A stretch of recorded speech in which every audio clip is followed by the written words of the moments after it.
Welcome, everybody, to week one of the 2023 fantasy season, the league. This is your commissioner speaking. Cheers. Mm. Now that is cold. And damn, feels good to be fucking back. Week fucking one, 2023.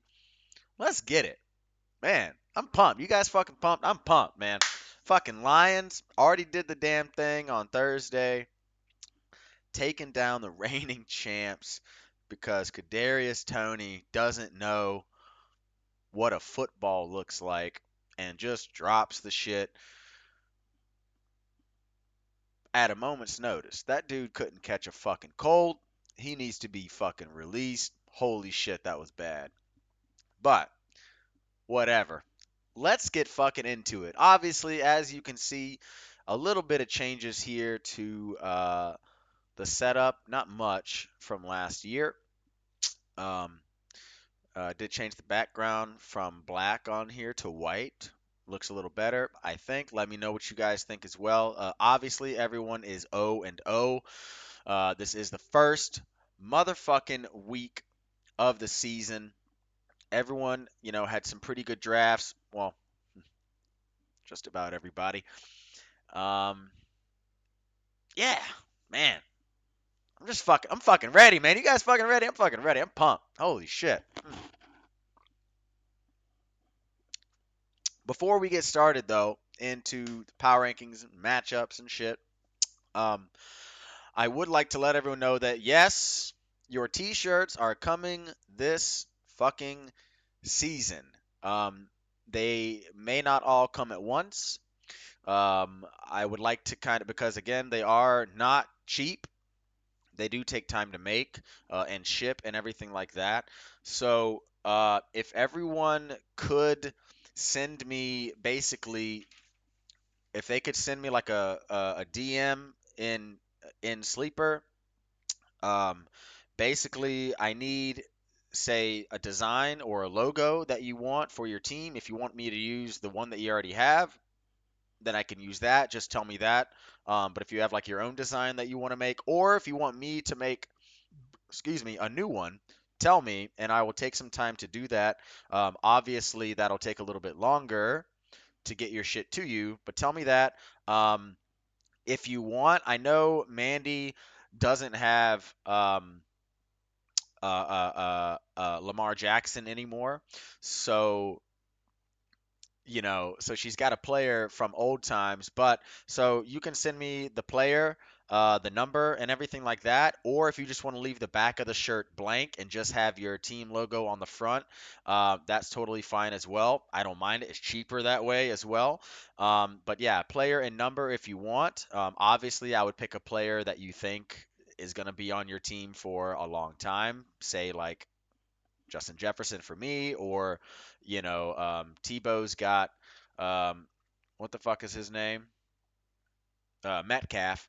So, and I think he's probably going to be there a long time. So, if you want to do that, pick that type of player. I need a main color, okay, and like one to two like accent colors, like the color of the shirt that you want, right? And then like two accent colors that I can play around with as well, and I can get that created for you. And also, obviously, send me your address in the DMs, slide in my DMs.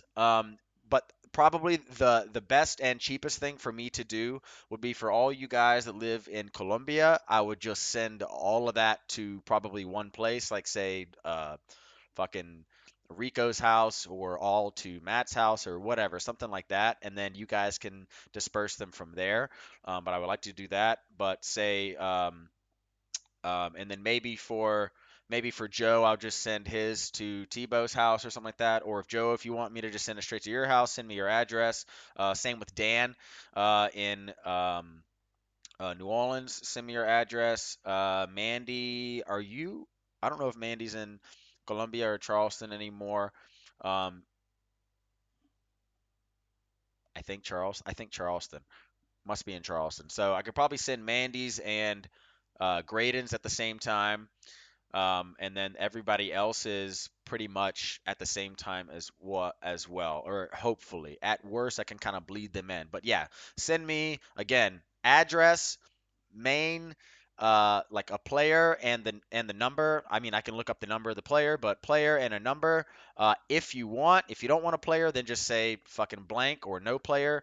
Uh, Main color of the shirt, two accent colors, or one accent color for sure, or two. Okay, no more than that because I'm not doing like 9 fucking colors because that costs a shitload more.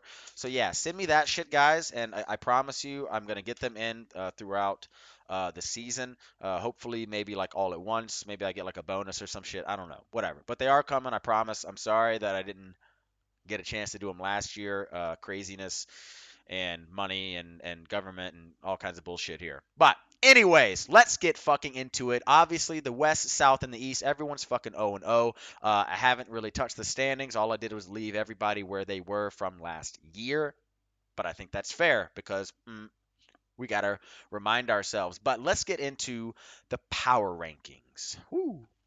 Mm, hmm mm. The power rankings. Yeah,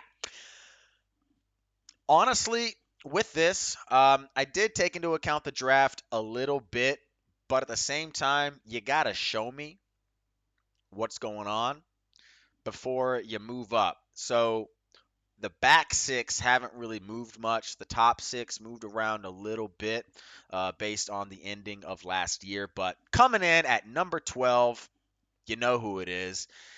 It's the Miami Cartel. Whew, man, tough team. I mean, these guys, oof, oof, oof, oof, rough. However, they're already off to a pretty good start here against the Rune Dogs at the end of the first quarter. They're only down by 2 points to the Rune Dogs.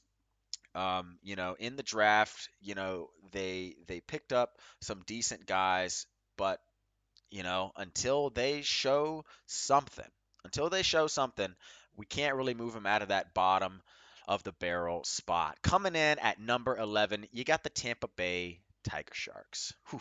They had 1,000,001 draft picks and what, 12? 12 draft picks, and they're hoping at least, I would say, 3 or 4 of them hit. If 3 or 4 of those guys hit, this team is going to get a hell of a lot better in a very, very competitive Central, I'm sorry, South Division.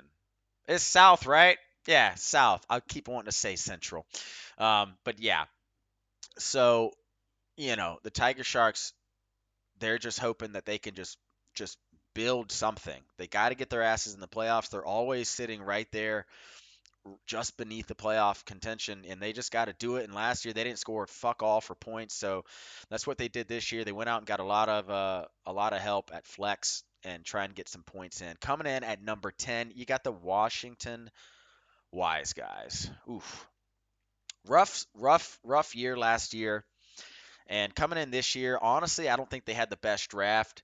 And I don't know. This may be a down year, another down year for the Wise Guys. Maybe they've got some tricks up their sleeves with some trades or something coming in pretty soon. But as it stands now, man, they're just down there licking their wounds. And in the West, it's tough.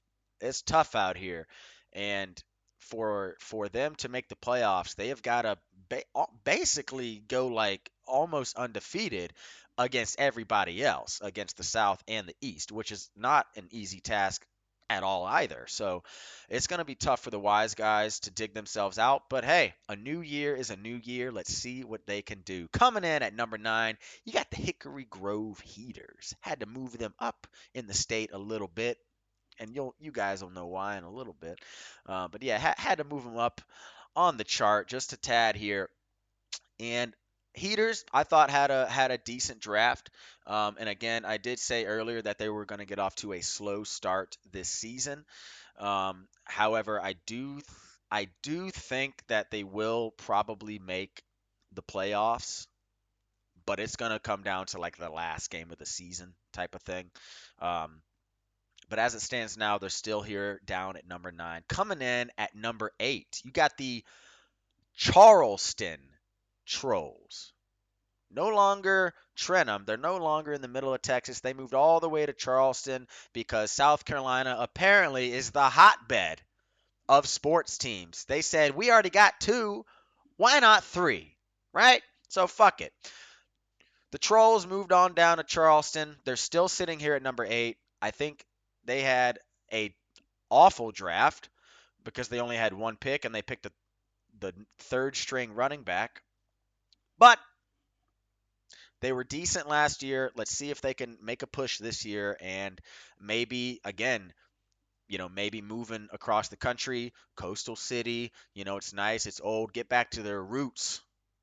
Maybe they can get something going this year, but we got to wait and see. Coming in at number 7, you got the Philadelphia Smeagol's. Weird, weird spot for these guys. Again, perennial, all time, usually one of the best teams in the league, and last year was not their year. Kind of just like the Wise Guys, was just not their year, and we'll see if they can make another push and kind of get back in it. They're in a very weird state. They're almost in like this competitive rebuild mode, it seems. They didn't blow everything up. They did draft extremely well, I thought. So I think the Smeagol's are definitely going to make the playoffs this year. It's not saying that they're going to fucking walk in undefeated or anything, but I think they will be able to get in the playoffs in an East division that is it's kind of iffy right now, and it's kind of hard to tell who's going to come out on top over there. The East may be the new South when it comes to competitiveness. But top 6 coming in at number 6, you got the SC Titans Elite. Old Joe, god awful draft. But it's Joe. Every fucking year, this dude looks like shit, and he just wins fucking games every goddamn year. I don't know why I keep saying it. You guys already know what the fuck I'm gonna say.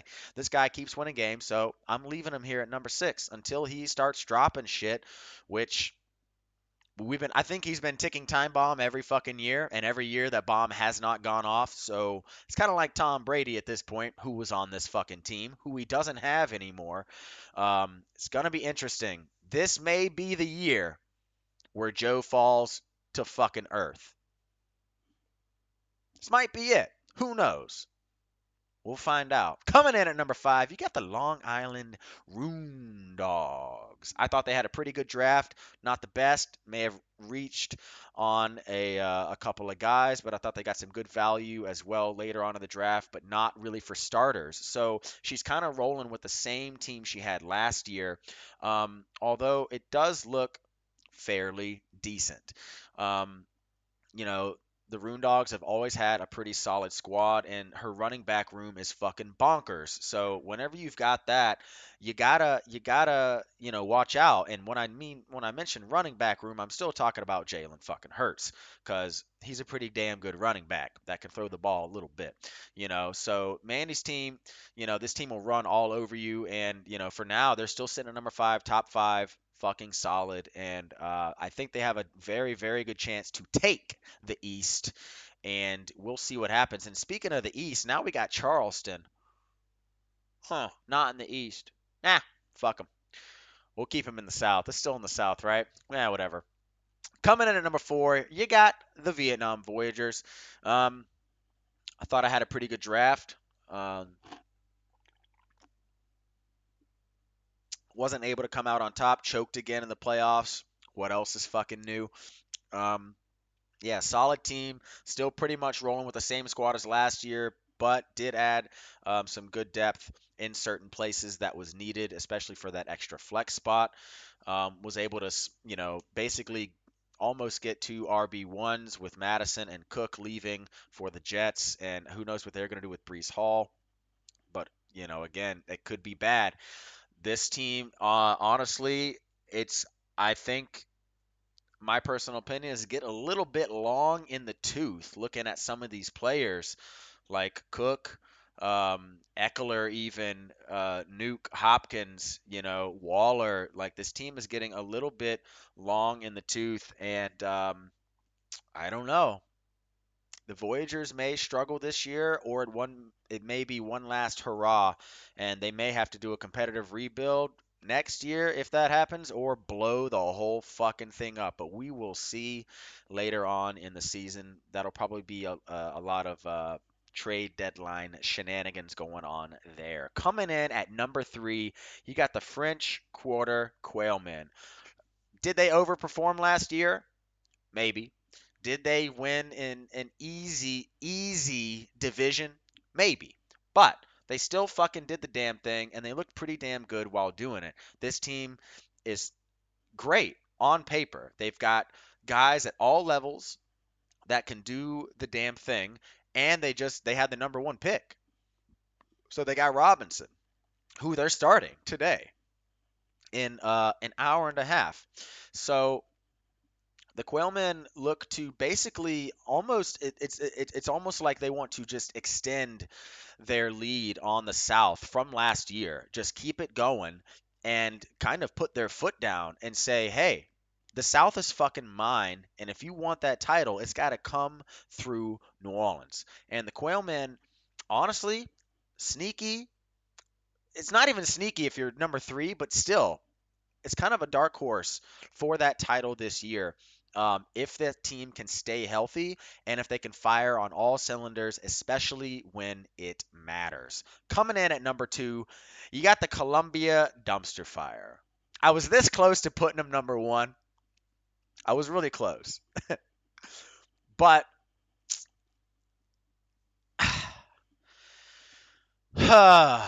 you know what? You already know who's going number 1, the Finesse. But if you notice, okay, if you notice this little guy,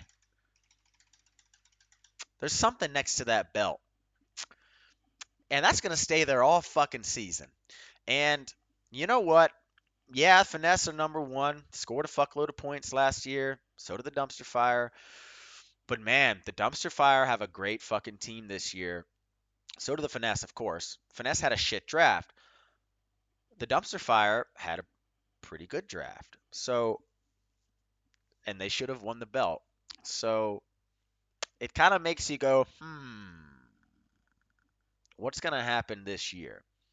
Because the Finesse, they're all in again for this next year. They want to start a dynasty by winning 3 years in a row, but who knows if they can win the title again? I'm not sure. Dumpster Fire want E-Man's head on a spike out there in Columbia, but as of now, we just got to wait until what? Is it week 9? Is it week 9 that they play? No. Or is it week 11? Yeah, week 11. Whew, we got 10 weeks to wait until these two face off, number 1 and number 2. And by then, who knows what the records are going to be? Who knows? Um, but, Dumpster Fire and Rune Dogs and Smeagol's, I think, are all going to be battling for that East spot. Down in the South, right now, it's still, I think, it's the Quailmen to lose. However, if the Heaters can not catch the injury bug, if the Tiger Sharks can get some of those rookies to hit, and if the Trolls can, recover some of their injury woes as well and kind of make some trades like they have been, they're more of a trading type of team, then maybe they can challenge the Quailmen. But as of now, the Quailmen look like the favorite to take the South. If you had to put a gun to my head and say who's going to take the East, I'd probably say the Dumpster Fire right now. The Rune Dogs will probably get that wild card spot though as well. And out in the West, I mean, it's a crapshoot. I think this is the year Joe fucking finally dies. The wise guys are going to be right in with them, kind of not garbage, but not amazing type of record, maybe like 4 or 5 wins on the season. And then it's either the Finesse or the Voyagers to take the West, but most likely they should probably both make the playoffs. So playoff predictions, I guess. Fuck it, why not? I'm going to go Finesse, Voyagers out of the West. Quailmen out of the South, and I'm gonna go Rune Dogs, Smeagol's, and one more.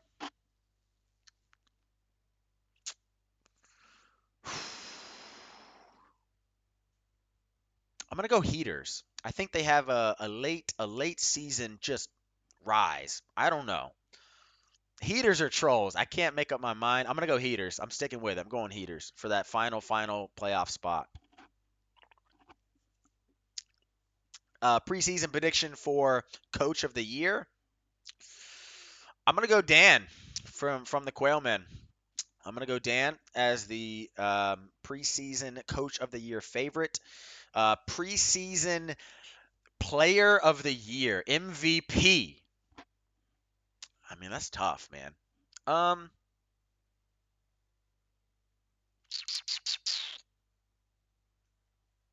you know what? If he can stay healthy, I'm gonna go CMC.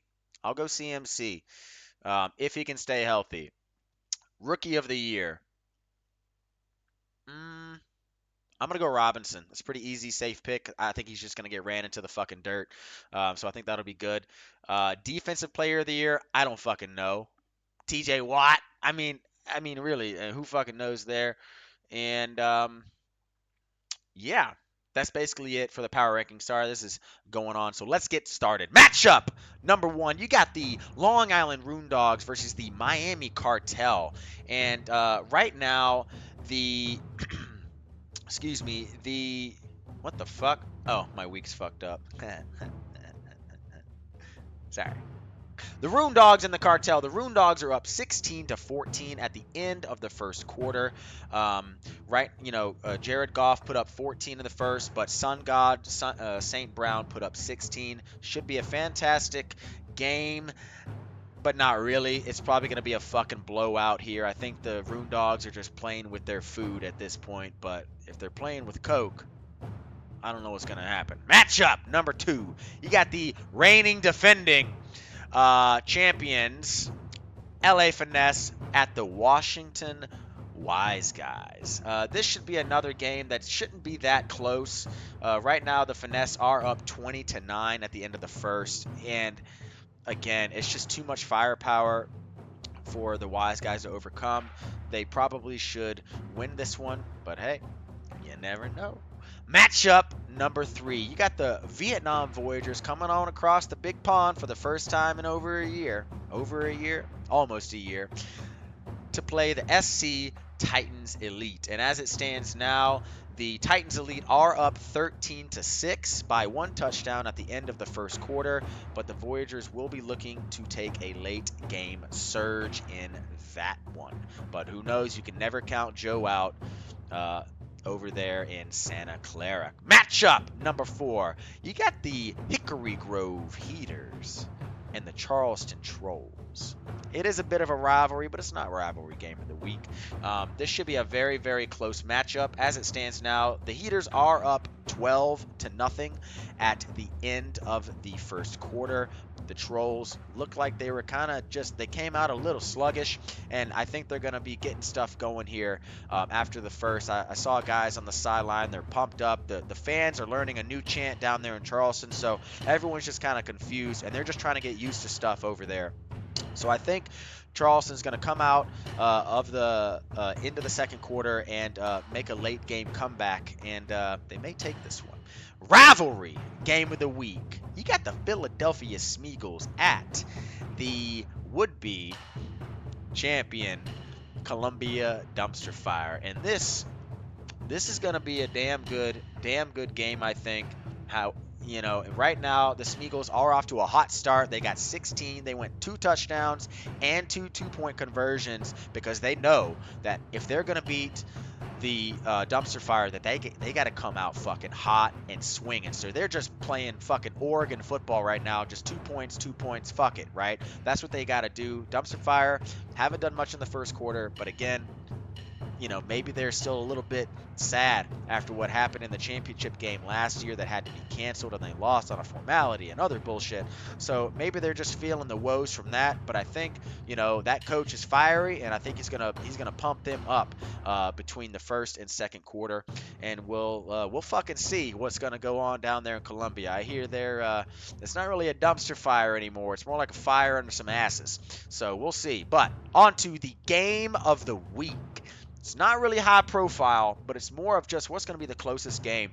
And we got the French Quarter Quailmen at the Tampa Bay Tiger Sharks. And this game hasn't started yet. So right now, obviously, it's nothing to nothing. And, you got Herbert versus Pickett. Ooh. Robinson versus Hall, who's going to be worked in. So right now, though, it does look like the Quailmen have the upper hand. But the Tiger Sharks are employing Pickens and Pickett. So if that Pittsburgh stack can work for them, then it's going to work. He's got the P's. He's got Pickett, Pittman, Pitts, and Pickens. What the fuck, Rico? You just pick guys with P's? Go that again. Pickett, Pittman, Pitts, and Pickens. Fuck me, man. Peter Piper, Pickles, whatever, man. Holy hell. So he's got the P's. Does he have the Q's? The Quailmen's got the Q's. We'll see who comes out on top in this one, but I think it's going to be a very, very, very close game. And as it stands now, it looks like the Quailmen should eke them out by 1 point. But on to the predictions. As I said in the prediction video and earlier, or not prediction video, but preseason video, I got the Rune Dogs over the Cartel. I got the Finesse over the Wise Guys. I've got the Voyagers over the Titans Elite. I got the Trolls over the Heaters in the upset of the week. I got the Dumpster Fire over the Smeagol's in the rivalry game of the week. And I got the Quailmen taking down the Tiger Sharks to pretty much put their foot down on that Southern division and see what they could do in the game of the motherfucking week. But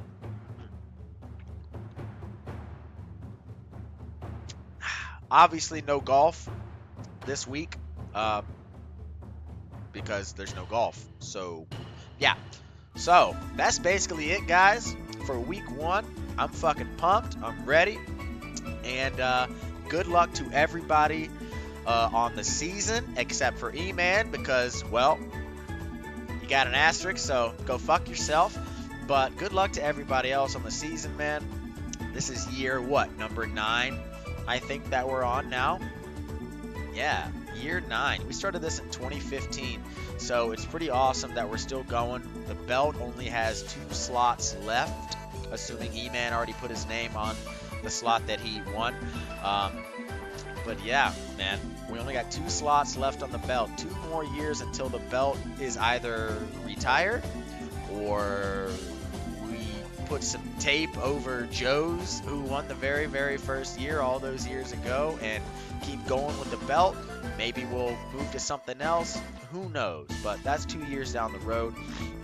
We can talk about that after next season and see what we want to do there. But it's fucking great, guys. And, yeah, let's fucking go.